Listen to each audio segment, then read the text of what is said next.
Hi, I'm Sunir Shah, CEO of AppBind. Welcome back to another Agency Connect podcast. I'm here with Rachel Klaver, Identify Marketing from New Zealand, great cousin of Canada. So if I drop into my Canadian Absolutely.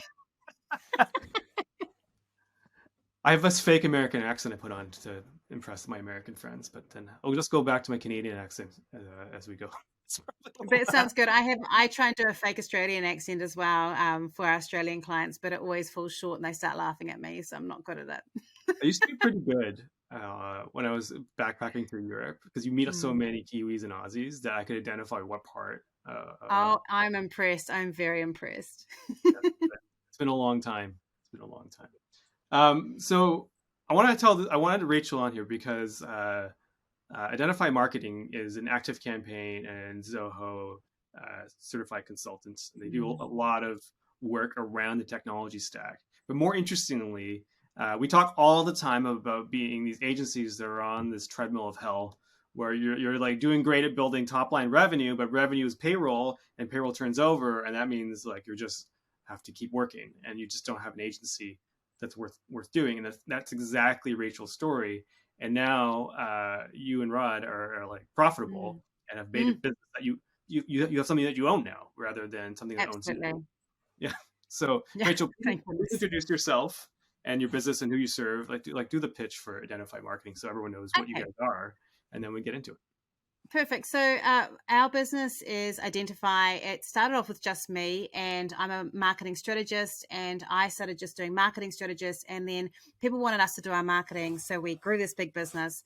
And then it kind of crumbled, which we'll get into later. And then Rod joined the business, and since then, our whole focus is to basically have it as a training agency. So while we do a little bit of doing in our agency, our whole focus is to help small business owners, primarily in New Zealand and Australia, just because of time zones, although we have worked with people all over the world, help them understand what marketing they need to do and then set it all up for them. So we do, Zoho CRM set up and active campaign set up, and then we'll train them, and then we're there as a backstop to help them further on. And then from the strategy side, I'll be doing training around content strategy and how to write great emails and all that sort of side. So we're really about empowering the small business owners who either them or their team want to do it themselves and have in-house marketing. We're that person that helps enable that. And I love it because I was a teacher before I was a marketer, and I love just seeing them being able to do that without needing to have an agency. We're here as backup, like a mum, I guess, just there, kind of as someone's leaving home, but we're not there to kind of keep the chains around them as they're moving forward. Love it. That's amazing. And so, I mean, this sounds like any typical marketing agency, but you had a previous experience where you're doing typical marketing agency stuff. I mean, you were an award-winning agency. Tell me about that and Mm. why, how great that was on the outside, but what was going on the inside? Yeah, I remember that the day we got an award. It's a New Zealand award called the David Award. It was in 2000 and I think it was 2016 or 17, and it was for we got the ultimate award, plus we won a whole lot of other things. And the day we got that award, I actually had a massive panic attack. I don't get many of them, but I couldn't breathe about 2 hours before because I was in so much panic that this award I knew we might be getting, but also I knew it did not relate at all to what was really going on in the business. And it was like this terrifying feeling of being exposed at some point that people were going to find out how disastrous things were. The business started with just me, and it was profitable when it was just me, but I got the pricing model wrong for a start. Like I priced for just me. I was a freelancer. I had never owned a business with staff. And then we grew super fast. And instead of me being able to have time to do what I do best, which is strategy and, creative stuff and teaching, I was stuck feeding this machine of 14 staff, trying to get enough work for them. And because we weren't pricing right as well, we had a lot of juniors in our staff. And look, they were doing the best job they could. It's not their fault. It's definitely mine, 'cause I'm the leader. But I was having to like promise work to our clients that I could deliver and then pass it on to my junior staff who couldn't deliver to that level. And so the churn of clients was high. The churn of staff, like the staff was stressed, and the business was completely unprofitable. And I definitely was not getting paid for the hours and hours I was working days and nights and weekends. I was always on. I was that horrible person in a group or a party where I'm always trying to pitch because I need to get another customer. And it was just an absolute stress bomb disaster is what I would call it. So yeah, so that was pretty bad. And then it all kind of came to a head. Someone in our team who was kind of leading that group left. Before she left, she managed to say goodbye to quite a lot of our clients because we hadn't looked after them. So she kind of fired and said they were difficult. I used to think that we just attracted difficult clients. I didn't realize we were making difficult clients by not doing the job right. Like I had to really learn to own a lot of responsibility here. And we got left with, I think, 7 strong stalwart clients, 5 of which I think are still with us. And we got left with that, a staff of who I had no idea how I was going to pay, and had to fix it pretty fast. And Rod slept in, my husband. He was halfway through he was in between, he'd just been made redundant actually, and he was halfway through contracts, and he's in IT. He said, let me come and help for a few weeks, and stayed. And we fixed the business together. We basically remodeled it. We removed a whole lot of things that we're doing. I think one of the biggest mistakes agencies make is we offer too much. I always say now to clients, you need to narrow the arrow. You need to really narrow what you offer and be really clear, because if you're marketing everything to everyone, no one sees you, and it's too exhausting. So we even just narrowed what we said. We now really only talk in marketing about the marketing coaching and the marketing strategy with me. We very rarely talk about the marketing automation and CRM, because we worked out that the clients that we do our strategy and our coaching with, which is our ongoing work with those people are very much far more likely to come and work with us on CRM marketing automation. And they've already got trust with us, so that when we go, hey, we need to do it this way, it works. And then others come from us from word of mouth from that as well. It's a much better model, works better, and we make money, which is great. Well, that was key. My story. Well, on one hand, like what you're saying is not dissimilar to what other people are doing. But your agency, you sleep at night, so that's nice. Yes. And don't work weekends. I mean, I think that's important. You're off the treadmill. Like, so tell me, I always do the same metrics just to get level set where you are to other agencies so they know. First, like how many staff do you have? I think I told you 7, but I realized it's 8. 2 of them are part-timers, but we've got 8 in our staff. One of the big changes we made as an agency is I had salaried staff before, and we actually changed it. So we only have some of our staff are salaried and the rest are contractors. They're very loyal contractors, and they don't have a lot of work outside what they do with us. But that was one of the big things that really eased us as an agency. And I think I always feel a bit of a shudder of when I see a new agency who's out there running and trying to make a whole lot of new hires at the beginning, because I do think the minute we do that, when we don't know where the next money is coming from, is when we stop sleeping at night. Yeah, I mean, it's exactly it. I mean, this is the big lesson, right? Revenue. Yeah. It's the only business where revenue is a liability, because revenue is payroll and payroll turnover, and then your bench dictates which clients you need to go. If you only have a web designer and a social media person, you need someone who needs exactly those two things. Yes, and you start sharing and promising that you can do a whole lot of other things that you can't do, and it makes it really hard. And if you've got a full-time web designer, you've got to keep on feeding that web designer all the time, because they can't do anything, they may not be able to do anything else. And I don't believe in unicorns. I don't believe in people that are experts at everything. There are a few of them around, but they should be getting paid massive amount of money for the fact that they do that. And you can't get a cheap unicorn. That's right. So, and then how many clients would you say you're on your base on your booking for any given month that you're holding in your agency? Oh gosh, I think probably I think it's around 25, and some of those are regulars every month that are there all the time. So it's quite a small agency. But then we'll have we do know that there's most agencies have like 5. Oh, okay, we're okay then. So I was thinking, that's going to sound like a really small amount of number. Some of them are people that we do regular work with, that we've had for years.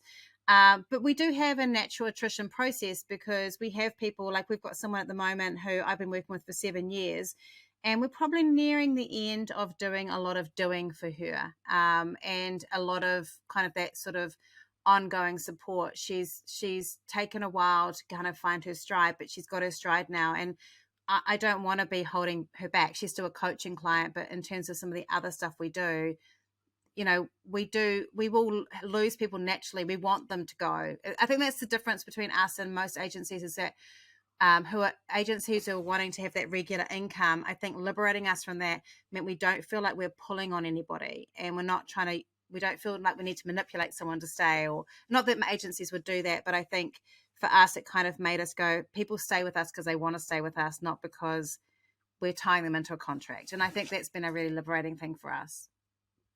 That's so interesting, by the way. Like, so when we're talking about profitability, I mean, you're Mm. profitable. So your revenue must go up and down though. So how did you manage the finances so that you could feel comfortable with revenue going up and down?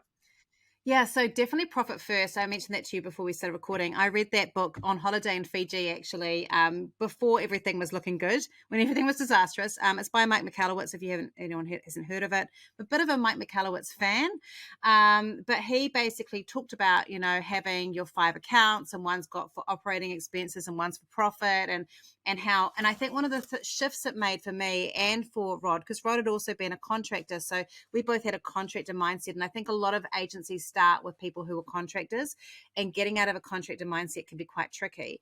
But one of the things that a light went on, because it was talking about how you should get paid for the work you do in the business, but you should also get paid for having a business. And those are two different things. And so we have 2 accounts. One is for our salaries that come out, and the other one's our profit account, and a portion comes out into that. And so that process is also talks about how you should have a 3-month buffer at any one time of all your income. And so that has been a fantastic thing for us. We use that. We have our salaries, but we also get paid profit from the business every month as well. But we have this buffer, so that does allow us an up and down. But also, we've been in the business now for over 7 years, so we actually know most of the time when the ups and downs happen. And we had, unlike lots of people, we had a huge 2020 because of the way that the government here in New Zealand helped small business owners. They paid people like us to help them. We knew that was going to mean that in 2022, like this year, that there would be a slump. So we just realized that there would be a lot less. We couldn't look at that growth and go, that's going to be sustained. So we prepared for it. And I think that's one of the big things too, is that we don't spend the money up high on the powerful months. We actually just basically, our spending stays consistent no matter what. So that we're Do you have a prepared. bookkeeper or a financial person around to help you with this It part? is Rod is the most. We have an accountant and bookkeeper, but he is the best at doing. He's got cash flow forecasts going out to 2025. Like, he is just so good at getting that stuff sorted, and uh, manages it fantastically. Like, he could give it to someone else, but honestly, I don't think anyone could do it any better than he does it. He does it for fun. He's a weird person. If you get into an agency business, you're not going to have any fun unless you do this. Like I told you, like I had Well, this yeah, the story. money's important. I think that, like, for us realizing, so we have a saying for our agency, and it's actually our saying. We teach it to our clients, which is earn more, work less, which I think is a great saying. And so we made lists of things that we want to do. I think you shared your age before. I'm 51. Rod's a little bit older than me. And so I don't really want to be spending 60 hours a week doing work. We're both working towards a 4-day week, but we want to keep the turnover the same or bigger, but have a 4-day week. And so for us, the whole thing is about doing that and then modeling that. We actually have a couple of our kids working for us in our business too. So modeling to them really healthy relationships with money, and modeling to them really healthy relationships of how you can run a business is really important for me. And I don't want to be part of the hustle culture. We could potentially be a lot bigger if I was, but I really enjoy, being able to go for a walk on the beach every day, and Rod has his golf twice a week. And that's what we want to have as part of our agency life, because our agency is a part of our life. Yeah. Well, actually, the last podcast I did for Mm. this actually was exactly on that topic. Like, why scale? like, Yes. like, Yes. Wide scale. like, Yeah. at some point, you have to think like, what do I own? So I had this story I told you. This is what motivated me to do this. Like, get down to this thing was during the 2020 collapse, right at the beginning. I had this Mm. HubSpot, I don't know, what do you call them? Platinum, titanium, I don't know, Yeah. whatever you call it, partner, right? And they were doing well, I thought, from the outside. But the owner was like, what do I own? was like, what do you mean? What do you own? And he's like, every month the business starts from zero because he's basically trying to, like, he had all the staff, he had to keep feeding them.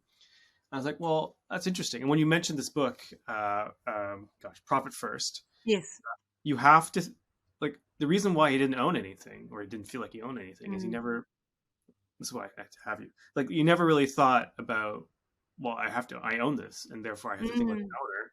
So what am I getting at it? If you don't organize your business around owning a business, then the business owns you. I mean, you're basically, Yes. then all you can Exactly. do is like continuously jump, hours into it, like you were doing, and you Mm. become the stress case. So I mean, that's why we do these podcasts. Yeah, I think the other thing is that people often make a big mistake. There's a really great coach here, Natalie, and her whole focus is getting service-based businesses to price themselves accurately. And I had her on my podcast. I really love talking to her.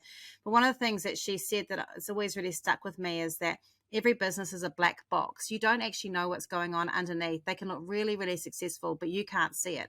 And I know I can get stuck in comparison-itis quite a lot. And unless people do talk about these things, and say, well, how is it going? Do you make it? I always go and ask early agencies if I can see them. I always send them a note and go, how's it actually going? Because I know that they're probably in the stress cycle and they're so relieved someone's asked, because they're like, actually, I've stopped paying myself because I'm only paying my contractors. I can't afford to pay myself, or I've got staff now and I didn't realize that the economy was going to change, and now I can't pay them and I don't know what to do.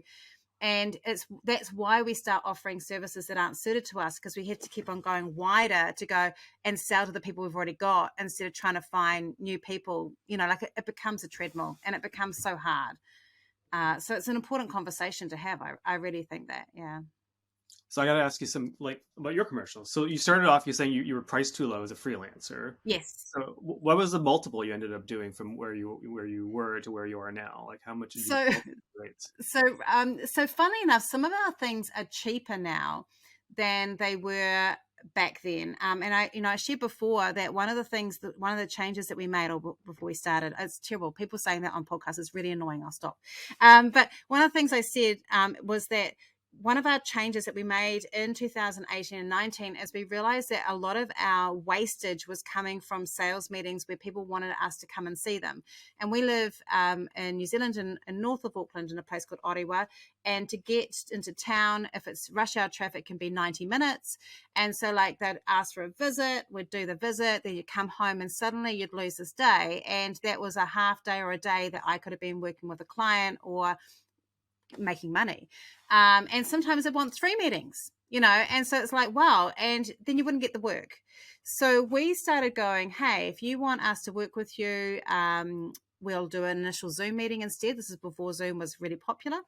And that actually cut a lot of our operational costs in terms of that accessing, getting clients. But also we started offering to our clients a 2-tier system, like for strategy, which was if you come to us or it's on Zoom, it's this price. If I have to come and see you, it's pretty much double. And what happened was people would hear that and they'd started flying from all over the country to come and see us because they want to do it in person. And my time needed. So we started looking at things like, how much time is it taking to acquire a client? How can we reduce the cost on that? It wasn't just the time doing the work. Who have we got in our, we want to actually hire good people to get that going.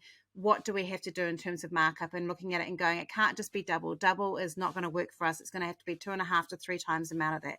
So sometimes we're pricier than some of the other agencies out there, but the actual overall price still would probably work out comparatively. And it's been an educational thing with some of our clients where they go, hey, why is that price so much? And it's like, well, because we factored all this stuff into it. And that's really helped us work that through, going through. We have lost, particularly with Zoho, because there's some cheaper players, people who've gone, oh, that person's cheaper. And they've gone to them. And then sure enough, 3 months later, we get a call and they're like, we need to come back to you. We don't care how much it costs. We just want to get it done. And I think being brave on pricing that is profitable instead of looking at what everyone else is charging is really important if you're going to work in this type of model.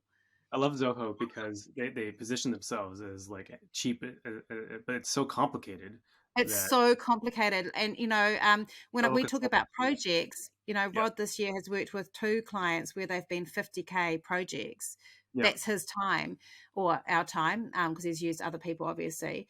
But that, like, people don't understand that. But then again, those projects have already saved those clients over 100,000 in the first year. So, like, for them, it's they've saved, in fact, probably more. They've been able to they're going to take on 2 extra staff that they don't need. So to me, like, I feel that people's idea around that cost, sometimes they do balk at the amount that it costs, but we're just going, that's the price. We used to feel bad. I think both of us used to feel bad. I definitely did, and I'd kind of talk about the price in a slightly shameful way if it was quite a big amount.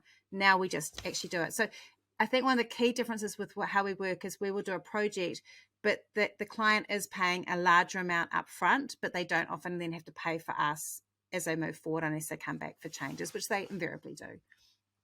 Interesting. Okay, let's first, the one part of your story I just don't believe. There was a time before Zoom. I don't remember anything like I that. know. Well, more that there's a time before people used it, and I can hardly remember it. Like I still have Times. clients. The thing is, I find really funny about this is we've gone through this whole pandemic, and this is the level of some of my clients. And I'm not having a go at them because they're beautiful, all beautiful people. But I still have people where I'm having to teach them how to use Zoom right, so that the whole face is in the photo, in the camera. So we have a way to go still. There's always been Zoom and always will be Zoom. Hmm. Do Okay, love let's Zoom. Do okay, love let's Zoom. talk about your project. So, I mean, are you actually billing hourly, or are you billing on a value based, project based, like or retainers? Yeah, Like a how? mix. There's a mix. So some of it is value based, some of it is hourly based. And I think that when you're doing, for us, we had this conversation around how do you value this? So if it's strategic, if it's consultative, if it's working through how to build the structure, that sort of thing is definitely going to be a value based proposition. If it is the doing of like setting up an automation or something like that, there's a mix of value and time based. And that's because obviously the more that we do it, there's things that we've created that for a previous client that they paid the full amount for, that if you get it, you shouldn't just get the time that it takes us to put it in there as a value part in there. So the more that we've done that, the more we've built up resources and avenues of ways of doing things, that value gets transferred across. But if there was a new thing, then that would be mainly time based. Like if it was a brand new idea, basically, I think that is partly because for us, from an integrity point of view, that person is paying a little bit of extra money in that process of us just trying to actually sometimes work out, can Zoho do that or can ActiveCampaign do that? And they are aware of the fact that we're exploring that for them because they want it. So it's a mix. It's a mix of value-based and time-based work. I would say over 50% of our income comes from value-based, and then around, sort of around that, if you count the affiliate stuff, is around probably around 35% is kind of in that time-based space. We've got a few traditional marketing agency clients where we're still doing things like Pinterest posting and Facebook ads, and those things are quite hard. That Facebook ads is value-based, but with Pinterest and stuff like that, it's quite hard not to do those things on a time per hour thing Yeah. as well, on top of the other stuff. You mentioned the affiliate stuff, by the way. What percentage of Yes. your mix are you doing? You're doing Active Campaign Zoho. ActiveCampaign, Zoho, Metrical. There's a few other little ones that we do, but most of it's through ActiveCampaign and Zoho. And then there's a few other ones that I use with my coaching clients and others that I would do. We are growing and significantly focusing on growing that affiliate income. We do give our clients that are affiliates with us when we're doing that per hour pricing, they get a reduced pricing per hour. And they know that. I think one of the hardest things for us has been and it's not an attack on either Zoho or ActiveCampaign, but when you've got what I would call a cowboy who's done a really bad job on a ActiveCampaign or Zoho client, and they're still clipping the ticket on that affiliate income because they no longer they don't want you to they don't transfer those ones over anymore. That's quite hard for us to watch because there are people that we've seen a couple of providers across the world that we've experienced, and they've come up again and again where they've got a really strong marketing focus just to get that affiliate sign up, and they'll do like a really dodgy little job to kind of like say, oh, here's how you set it up, which is basically importing a list often. and Yeah. maybe putting in a single automation, then goes, great, here's the job. And then that person just keeps on clipping the ticket. And I guess we could be more proactive in getting more affiliate, but we'd rather do it with the people that we've worked with. It just feels better to us. So, I think maybe, we talk about how you can make more money. Sometimes we probably are our own worst enemy in that regards. We could be more proactive in getting clipping more affiliate income tickets.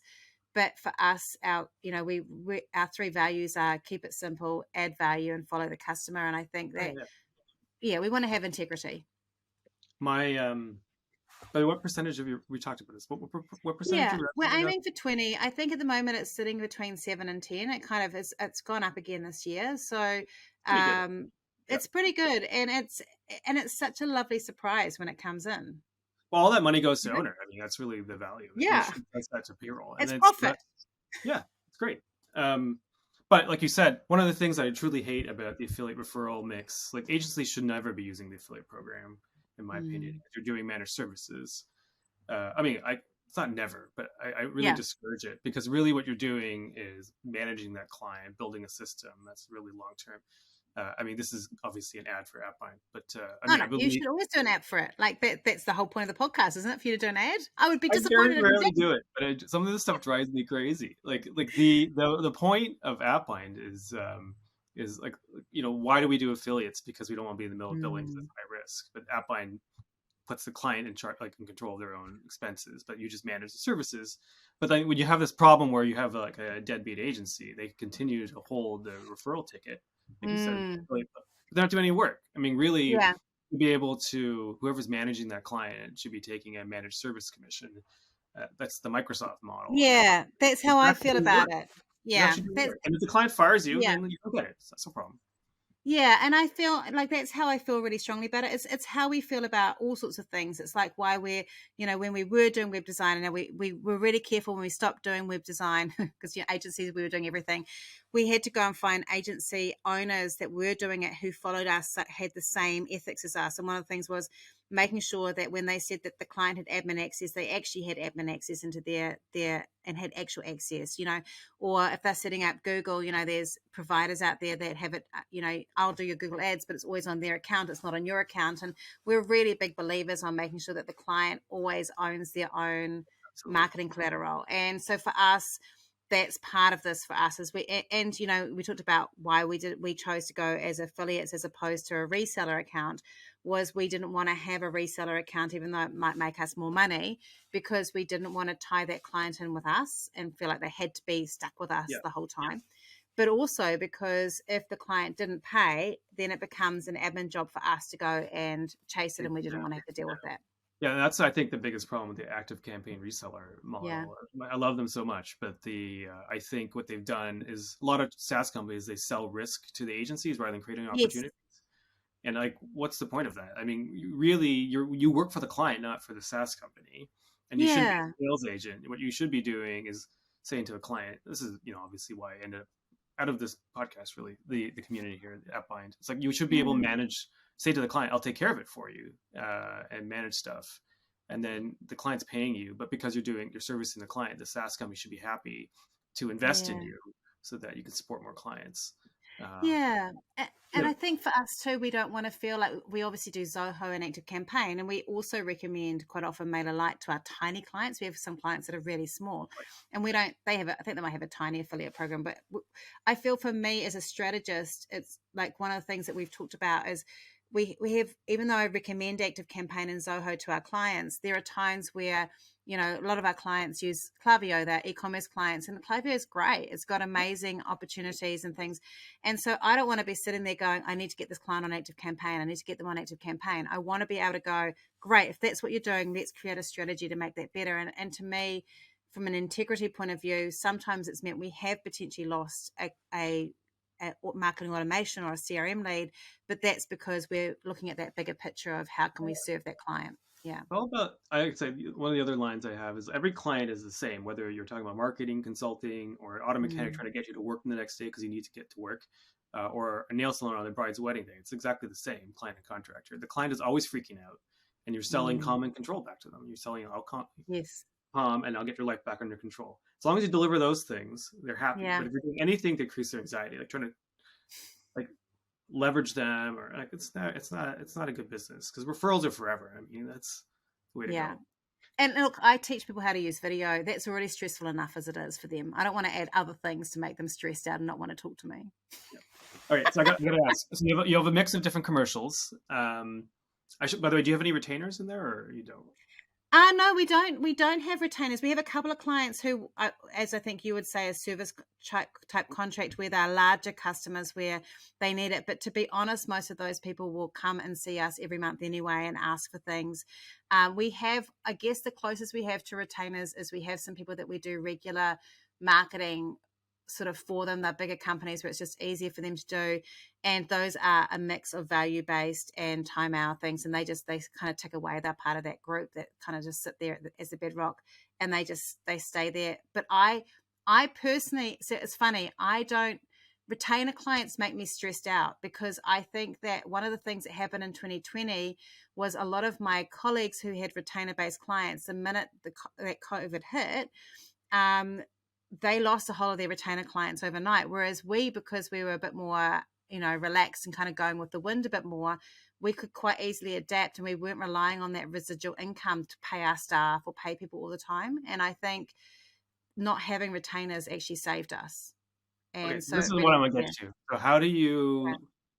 I mean, a lot of agency owners like this sounds like magic or nonsense. Like, how do you have completely random, sounds like, Yeah. contracts and be profitable and cover payroll without worrying at night? Like, what is the secret that makes the business sustainable, and then you don't have to worry about like paying your, 8 staff the next month? Yeah. So I think one of the things that probably sets us apart, and I guess it's part of, it's me. That sounds absolutely arrogant, but we have Yeah, it's always great. put. We're New Zealander. You don't get to be arrogant that often, No, and now we're not arrogant. But I'm very un Kiwi right now. I think that one of the biggest differences is that early on we really saw that for the business to be successful, I could not be working in the business all the time.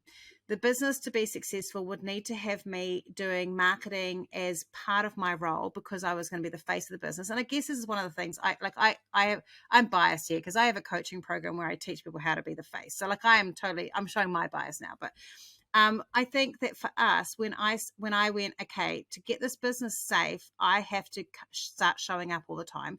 And so I have 1 to 2 days a week where I am just doing marketing for our business. And so we're not going out and doing sales. I will tell you, our sales process is literally the easiest thing in the world. I do marketing, I do regular marketing, and then we'll get regular leads coming in, and they just go, I need to work with you now. They don't even go, what do you do? How much does it cost? They don't even care how much it costs. They're going, I need to work with you, sign me up.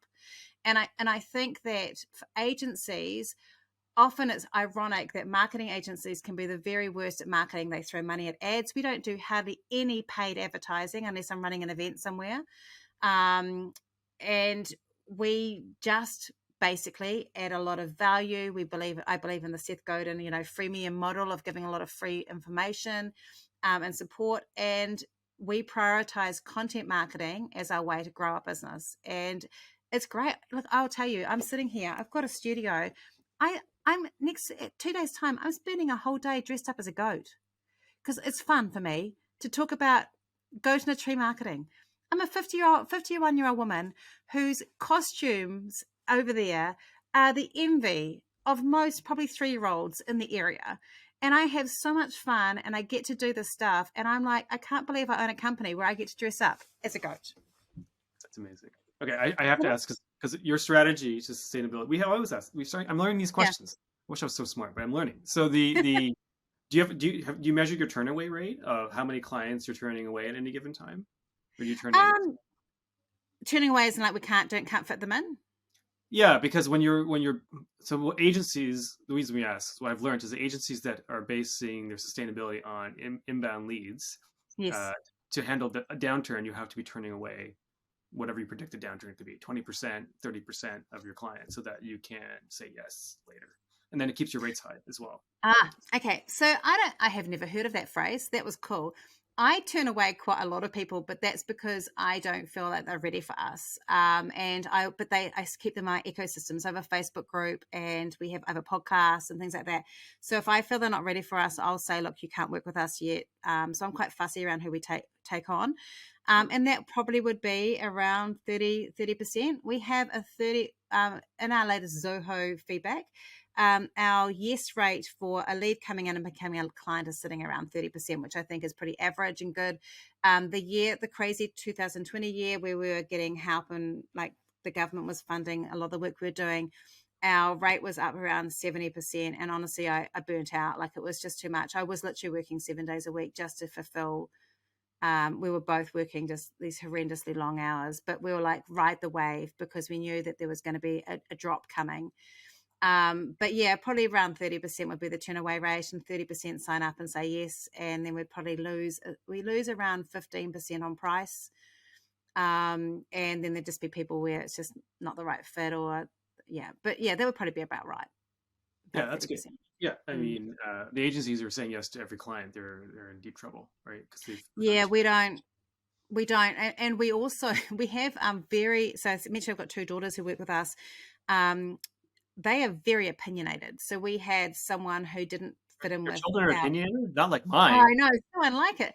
And they're Generation Z. So Generation Zs who hate the internet, but but we had a couple of clients recently who didn't fit with kind of our own belief systems, and they were quite strong on we shouldn't even take those clients as a client. So we also will make choices on ethical choices, because if we're going, we feel uncomfortable having that person as something on our front page, or if they said they work with Identify, we would be quite careful around that. One of our clients that we love working with, who's an active campaign client, is the Cannabis Clinic. They work with legalized cannabis for people who are in like some pain and things like that. And I'm really proud that we work with them. And so we want to work with people that we feel we're making a difference. We work with a few nonprofits. And to me, that's like a nice thing to be able to go, we work with these people because we can see the good they're doing, and it aligns with us and what we do as well. So that's good. That's great. Rachel, thank you so much. Like, how do people find you on the internet and be your best friend? Okay, so if you want to be my best friend, you can come to rachelklaver.com. So that's Klaver. I've got a book that I wrote this year called Be a Spider, Build a Web, which is around sticky content marketing. So you can find that on Amazon. It's on Amazon you can get the ebook, which is always heaps cheaper. So like, if you're worried about that, but it's a book actually about the rise and fall of my agency. But also around how we use marketing to attract clients. So it's good for beginner small businesses, but for agencies, you'll probably see a lot of parallels in there. And otherwise, we're at identifymarketing.co.nz. And yeah, if you want to hit me up and ask questions around our model after listening to this podcast, be welcome to find me on LinkedIn or do a Google search, or find me in a goat suit near you. So I love how we're both so gun shy. Like, you have this book to promote and I have AppBind to promote. I was like, I know. Well, I actually forget, and then I was like, oh, I should talk about the book. I'm just useless. Everyone buy her book. Yeah, everyone buy my book, please, because it is actually, I will just say, bone of contention with Rod, because this is like one of those things where I've written many books before, but this is the first time I've self-published. I've written books and had them published by Penguin and stuff. And I'll tell you, self-publishing a book while you're trying to run an agency is the worst thing ever. And I am one of those people, once I've done something, I'm off and I'm away. I don't want to, and so I keep on forgetting to mention the damn book. And I love the book. It's had great reviews, but I'm like, I have to make sure that line becomes profitable. Otherwise I won't get to write another book. So buy a book. Buy a book. And get a free drink. Agencycocktails.com. That's what we do. Absolutely. That sounds perfect. That sounds amazing. I'm a drinks person. Agencycocktails.com. That's what we are. This place is all agencycocktails.com now. So we buy drinks for you. We get the SaaS vendors to buy us drinks as penitence for this. I love that. That's amazing. We got good SaaS vendors. Actually, they're all great. All right. Thank you so much. Thank you so much for doing this. You're so welcome. Thank you for having me. It was a pleasure.